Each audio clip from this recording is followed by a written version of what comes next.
త్వరలోనే సిద్దిపేటకు వచ్చి గ్రామాన తెలంగాణ రక్షణ సేన పార్టీ కమిటీ ఏర్పాటు చేస్తామని ఆ పార్టీ అధ్యక్షురాలు కల్వకుంట్ల కవిత పేర్కొన్నారు.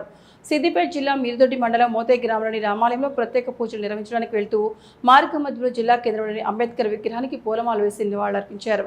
పార్టీ ఏర్పాటు తద్వారా తొలిసారి సిద్దిపేటకు వచ్చిన కవితకి పట్టణంలో పార్టీ నాయకులు ఘన స్వాగతం పలికారు. అనంతరం ఆమె మీడియాతో మాట్లాడారు. దుబ్బాక రామాలయానికి వెళ్తున్నాము, అందుకే మధ్యలో అంబేద్కర్ చౌరస్తాలో ఆగడం జరిగింది. టీఆర్ఎస్ పార్టీ తెలంగాణ రక్షణ సేన ఏర్పాటు తర్వాత దుబ్బాకలో మోతెలో ఉన్నటువంటి పురాతన రామాలయం దర్శనానికి వెళ్తూ ఉన్నాం. తోవలో ఇక్కడికి ఆగడం జరిగింది. సిద్దిపేట ప్రజలు తెలంగాణ రక్షణ సేనను ఆదరించాలని చెప్పి మనస్ఫూర్తిగా కోరుతూ మరి ఫ్యూచర్లో సిద్దిపేటకి వస్తాం. అన్ని చోట్ల మండలాల్లో గ్రామాల్లో అన్ని చోట్ల కమిటీలు వేస్తాం. సిద్దిపేట జిల్లా కేంద్రం కాబట్టి ఆఫీస్ పెడతాం. అన్ని రకాల కార్యక్రమాలు స్టార్ట్ చేస్తాం.